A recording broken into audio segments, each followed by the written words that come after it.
All right, once again, Storm Hub. Flood warning and tornado watch. Tornado watch currently on until 5. There's a line of there's a patch of storms that's headed our way. I don't know where they're going to end up. They're threatening the metro area, I think. That's the good verbiage here. And then I think there's some more rain still behind that as well. So the chances are indeed there for some severe weather this afternoon. We will keep an eye on that. Quickly before baseball overreaction, the Penn State Board of Trustees has approved a $700 million renovation to Beaver Stadium, which will feature things like widened concourses, new escalators and video boards, a 21,000 square foot welcome center, and winterization work to potentially host a college football playoff game. The upgrades are set to be done by the season opener in 2027. Once again, I repeat, a $700 million renovation to Beaver Stadium. An old stadium. And so as and I think probably one of the closest one-to-ones for Nebraska, just as far as how they view football and capacity of the stadium and just how they've approached football for a long time. Pretty good one-to-one. They are going forth with a $700 million renovation product that looks nice. Seems nice. Josh Tweederson writes in. Hi, Josh. Guess this means their NIL is canceled. Mm-hmm. Can't do both.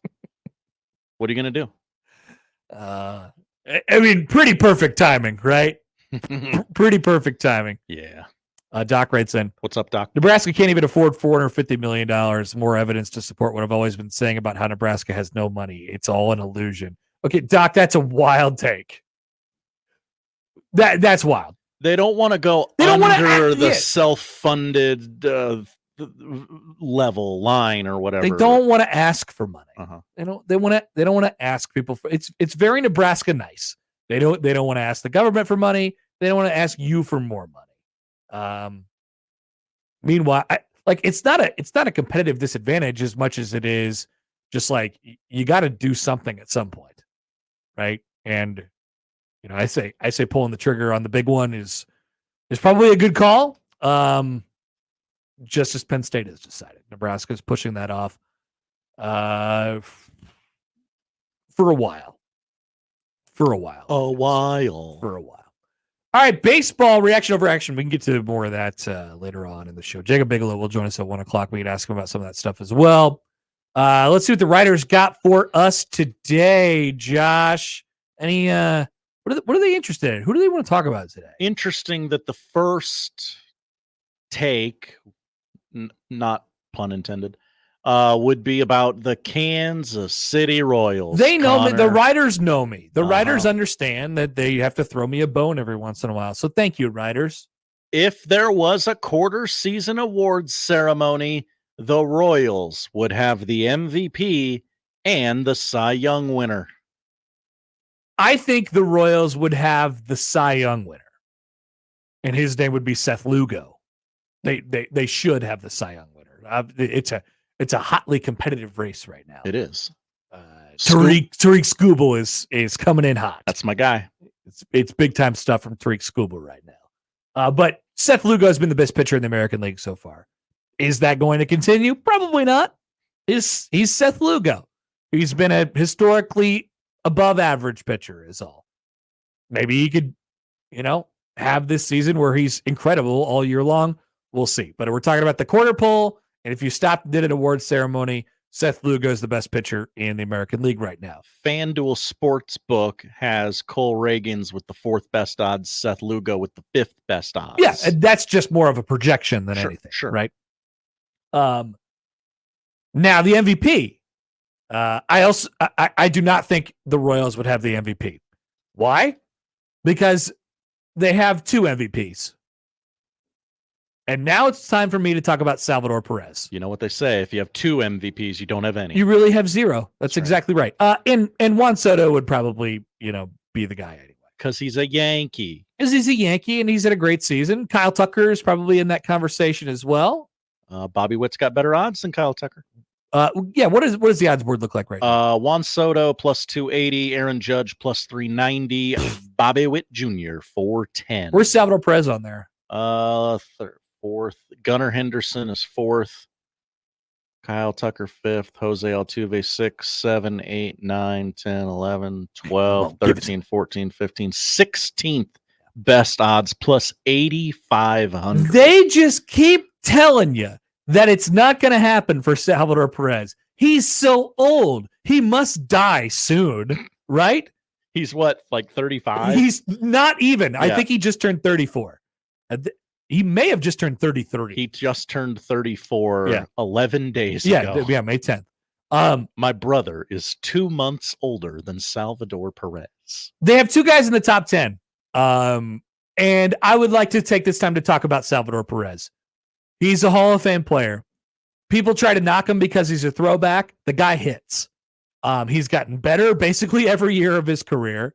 He hit 48 home runs 3 years ago. And now we're trying to find areas of the game in which we can knock Salvador Perez, right?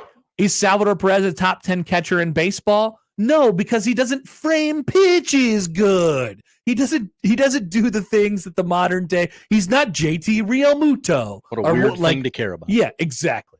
Here is Salvador Perez on Eric Hosmer's podcast.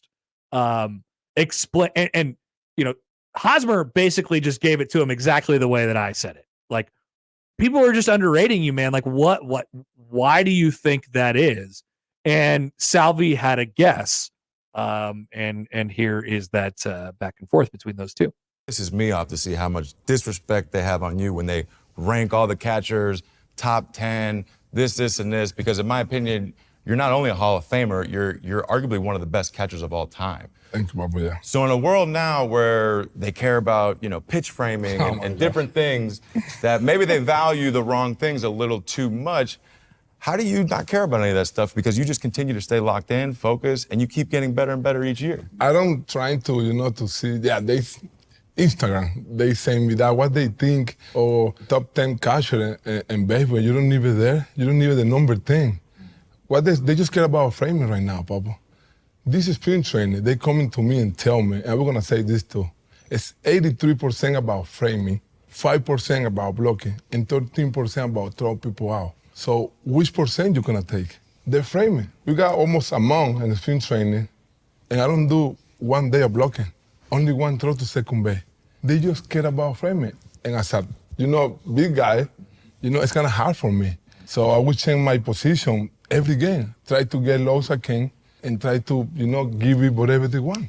They just care about framing right now. That's crazy. I don't know if what he just said was true. He had to have thrown to second base more than one time. He said, I throw one throw to second base. And somebody, I don't know who told him this. But I'll bet they're in Chicago now. It's 83%. No, I mean, they're not pro analytics, I don't think, over there like that. I mean, that's what, that's basically the movement here, like pitch framing. Said 83% of what you do needs to be about pitch framing. That's feels high. Like, that's ridiculous. I mean, the catcher is still the catcher. Like, he's blocking pitches, he's holding runners, he's throwing people out. Like, that is that not still a huge part of your impact as a catcher? Not to mention, the guy's hitting 330. He's got a bunch of tanks. He's driving in runners better than any catcher in the league. And we're going to we're going to put him in the bottom 10 as far as top 10 catchers in the league. We're going to put him toward the bottom of that list just because he's a bad pitch framer. That's ridiculous. Like stuff. I love, and we'll have Baseball Savant Corner during this segment. I love the information that we get. I really do. I think it's great. But the real quick, are the Royals, the stuff that we value, it can't outweigh it can't outweigh the strength. Just because we have an all-time great catcher right here in front of us, and he's not good at the one thing that everybody seems to be valuing right now, that can't take over his legacy. That can't take over why we talk about him the way we talk about him. It just can't. That's not the only thing that he brings to the table. I thought part of the analytics movement was valuing guys for what they do well. And yet we are minimizing the things that he does well to maximize the thing he does poorly and taking away from him as a player in that regard. That sucks. Like, that's not right.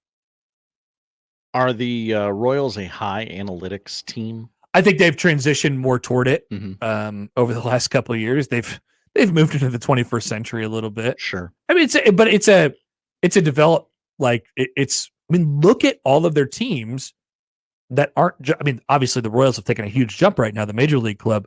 Look at the Storm Chasers. They're cranking out runs. It's a lot of the same guys. They're winning games now, right? So they're developing people better. People who get drafted into the organization will advance quicker throughout the organization, and they will be well thought upon now by baseball scouts because they they're developing, right? So their organization has changed from that standpoint. I think there's a reason why they didn't trade him this past offseason because, I mean, Dave tweeted at me last night. It's like, could you imagine if he was doing this for the White Sox? Could you imagine if he was doing this for the Marlins this year? Yeah. Like, yeah, that would have sucked. That would have been absolutely horrible. And it's because I hope the Royals value what he brings to you on a daily basis. And a lot of what he does doesn't show up, like, working with pitchers and things like that. Like, I that's his legacy. He is an old school throwback player who wants to play every single day. And he is a really good hitter. And a lot of the times when you're a catcher, what you're valued for is the catching part. And that's just like, that's not the strength of his game. He's the captain. He's got the veteran leadership that later in the season is going to be really important with a bunch of young guys who have never been anywhere before. It's, I like, if he's not on your top 5 dudes in the game right now, as catchers at the very least, like, I don't know what to tell you. He just is. He just is. So I hate that I hate that he gets talked about that way. And I hate that he has to, like, be lifted up by his teammates to tell the rest of baseball and say, like, this guy has been doing this for a long time. It's time to respect him. It wasn't just 2014, 2015. This guy's a Hall of Famer. I hate that Eric Hosmer feels the need to wear that jacket in public. He has a lot of clothes. He's got a lot of different stuff going on with the clothes. That's for sure. All right, next, writers. Elly de la Cruz will become the first player since the late 80s to steal 100 bases in a season. Well, it certainly seems that way. He's over 30 already. We're just past the quarter point. As you mentioned, it takes him 2 steps to get from first base to second base. He steals, like, on most occasions, he steals multiple bases a night. Yeah. He's just going, right?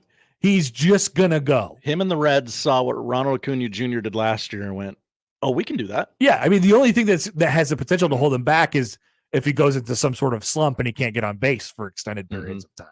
But his speed will help him get on base as well. This is a good throwback as well.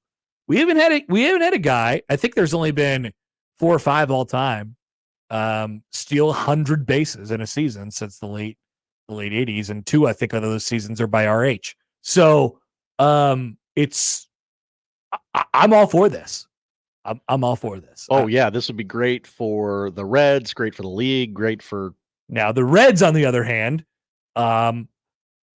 they started off quite well, and now they are 3-14 in their last 17 games. Sure. So not going great for them. No. But it's an exciting, fun star that they have. By the way, a couple thoughts here on Salvador Perez from the email. Please. Colin from White Plains. Hi, Colin. Connor Happer here for robo-umps. Breaking news. Connor Happer, the noted baseball curmudgeon, has changed his stance on robo-umps in Major League Baseball. Robo-umps would take away pitch framing argument against Salvi Perez, so Connor must now love the idea. Your response? Incorrect. Incorrect. Okay. I don't care about Salvador Perez's legacy that much to give up on my stance of I hate robot umpires. If Salvador Perez's legacy has to die for this, then so be it. Whoa. No robots. No robots. Also, John emails in. Hi, John. Salvi catches almost all of the curveballs. He's amazing. A throwback to Jeff Sims catches almost all the snaps. How does he do it? It's amazing. Take number 3. Pretty simple. Chris Sale is back. Josh, I'll hand this one to you. The answer is a resounding hell yes. I hate this. I don't like Chris Sale. I don't want him to be a part of my life, but he goes to the Braves and all of a sudden he's fixed. The Braves signed him. They extended him.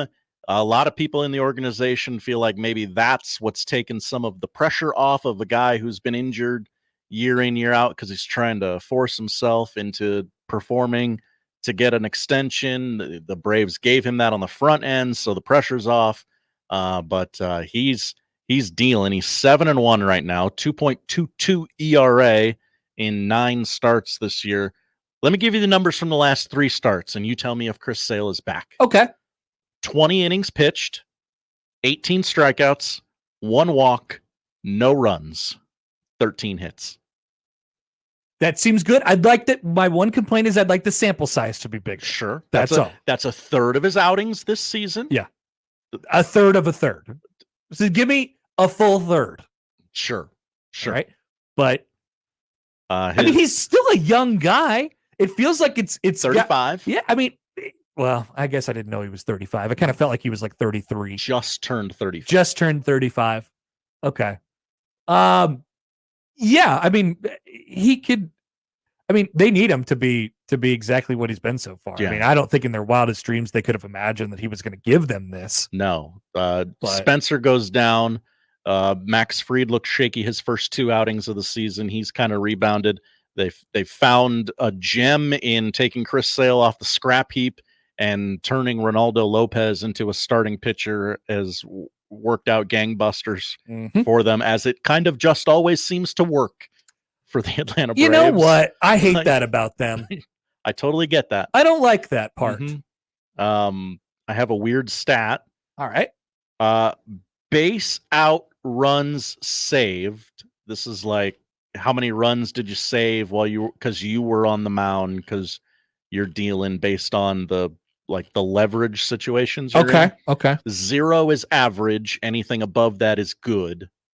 3.8 is where Chris Sale currently sits this season. Wow. That's pretty good. Chris Sale.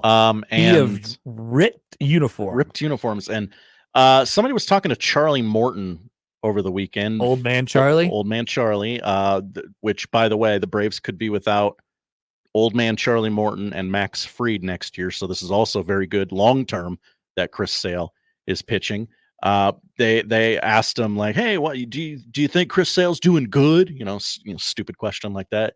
And he goes, yeah, he really wants it. And they're like, oh, he wants it to work. He wants it to work here. And they're like, and Charlie kind of realized that he slipped up, and he goes, no, he wants the Hall of Fame. Yeah. So he knows if he's got another good couple of seasons. Oh, if he could revitalize his career, Yeah. I mean, yeah, he was dominant back in his heyday. That's for sure. And to do it for a winner versus being on, what was he, the White Sox and the Red Sox? Indeed. Oh, the White Sox weren't bad during his time there, but yeah. All right. We'll do another take here. What were you just doing? I hear something outside. I don't know if we need to check on that. The best player on the Astros is Kyle Tucker. That can't be true, Connor. Oh, yeah, I kind of hear that too. Is the best player on the Astros Kyle Tucker? Yeah, Josh, you love a changing of the guard. I do love a changing of the guard. And Kyle Tucker is the best player on the Astros. He is better than an aging Jose Altuve. That happened quick, that he turned into not a bum, but like. He is way aged. better than Alex Bregman. I mean, Alex Bregman is a bum. And Jose Abreu is just coming back from injury and stuff like that too. Yordan Alvarez is just a home run hitter, not really nothing more, it seems like. But man, when he hits one, it goes a long way. It does. It certainly does. Kyle Tucker in the 100th percentile, best in baseball on batting run value, 98th percentile on weighted expected on base average. I'm just looking at Baseball Savant now since I know we're going to go there. In the 100th percentile in walk rate as well.